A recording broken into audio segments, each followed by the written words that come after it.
നിങ്ങൾക്കും ഇതുപോലെ ജംഗ്ഷനുകൾ, തിരക്കുകൾ, അതുപോലെ സിഗ്നലുകളൊക്കെ വരുന്ന സമയം നിർത്തിയിട്ട് എടുക്കുന്ന സമയത്ത്, അതുപോലെ തന്നെ ഗിയർ ഷിഫ്റ്റിങ് കൃത്യമായിട്ട് ജഡ്ജ് ചെയ്തൊരു വാഹനം ഡ്രൈവ് ചെയ്യാൻ പേടിയാണ്. ഇന്ന് ക്ലാസ് നടക്കുന്നത് ഈ സ്ഥലത്തിന്റെ പേര് സാറേ? ഇത് പറഞ്ഞേക്കാം. നമ്മുടെ സ്ഥലം കടമ്പനാട്, പത്തനംതിട്ട അല്ലേ? പത്തനംതിട്ടയിലെ കടമ്പനാട് എന്ന് പറഞ്ഞ സ്ഥലത്താണ്. നിങ്ങൾക്ക് ഇതുപോലെ സിഗ്നലുകൾ, ജംഗ്ഷനുകൾ, അതുപോലെ തന്നെ ഗിയർ ഷിഫ്റ്റിങ്, ഇതുപോലെ വണ്ടി സിഗ്നലിന് എടുത്തു കഴിയുമ്പോൾ ഓഫ്, അതുപോലെ സ്റ്റിയറിംഗിന്റെ ബാലൻസ്, കൺട്രോൾ കുറവ്, ഇങ്ങനെയൊക്കെയുള്ള പ്രശ്നങ്ങളാണ്.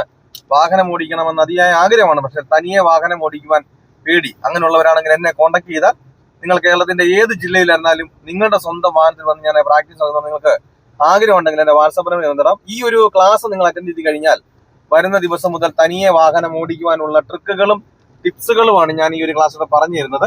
ഞാൻ ഉറപ്പ് തരുന്നു, ഗ്യാരണ്ടി തരുന്നു, നിങ്ങൾ ഈ ഒരു ക്ലാസ് അറ്റൻഡ് കഴിഞ്ഞാൽ വരുന്ന ദിവസം മുതൽ തനിയെ വാഹനം ഓടിച്ചിരിക്കും. അപ്പോൾ നിങ്ങൾക്ക് വാഹനം ഓടിക്കണമെന്ന് ആഗ്രഹം ഉണ്ടെങ്കിൽ എന്നെ കോൺടാക്ട് ചെയ്യാം. പലരും നമ്മളെ മടുപ്പിക്കും, ഈ ഒരു പ്രായത്തിൽ പറ്റില്ല, ലൈസൻസ് പ്രാക്ടീസ് പോയതല്ലേ, പ്രായം കൊണ്ടാണ് നിർത്തിക്കും. നമ്മുടെ ചുറ്റിനും നോക്കിയാൽ തന്നെ അറിയാം 75-80 വയസ്സുള്ള അപ്പച്ചന്മാർ പോലും വാഹനം ഓടിക്കുന്നത്.